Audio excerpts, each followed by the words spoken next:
This week we're going to get into the difference between destructive and non-destructive editing.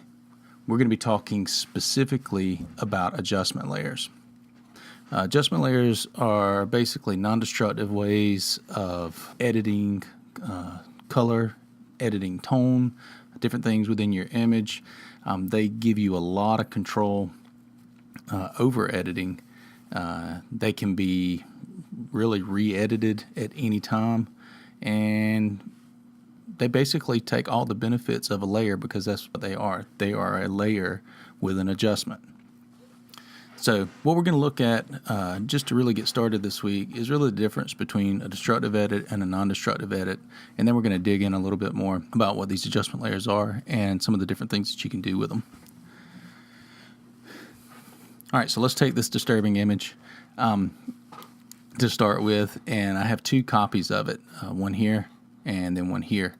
What we're going to actually do is we're going to edit one of these destructively, and then we're going to edit one non-destructively and look at the benefits of working non-destructively versus working destructively.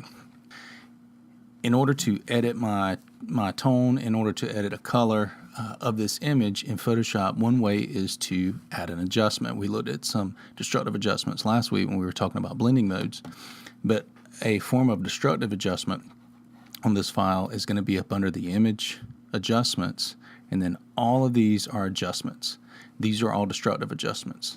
A destructive adjustment is when you edit the original pixels of a layer. So if I choose hue saturation or levels or black and white or photo filter, I'm actually altering the original color and original tone of this image.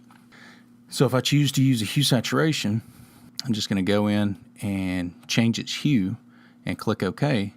I have just destroyed the original pixels. They have been altered. And if I were to save this file, close this file, and open this file up in a week, this is what this file would look like. There's no way to get back to your original. So I'm going to undo that.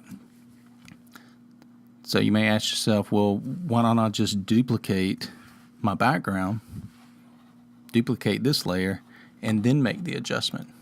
And that's fine. You can do it that way, and there are a lot of times that you will do that. But what you've actually just done is you can get back to your original, but you have pretty much just doubled your file size. So we want Photoshop to function well, to work well, but we also want it to process quickly.